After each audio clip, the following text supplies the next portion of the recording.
21st one. See, write a Python program to create a dictionary from two lists without losing duplicate values. So take this two list. I want to convert this two list into a dictionary. Okay.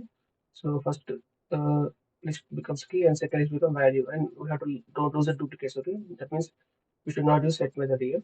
Just without using duplicates, we have to convert this two list into dictionary. Means keys and values here. Simple.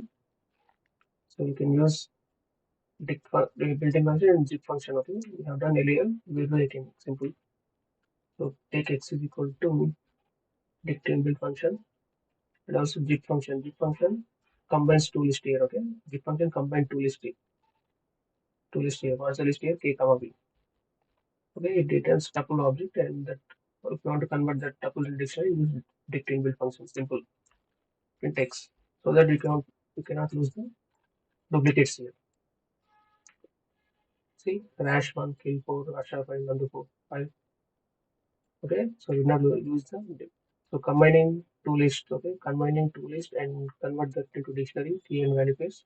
You have to use the zip function and the inbuilt in function. Simple. So you have to remember that.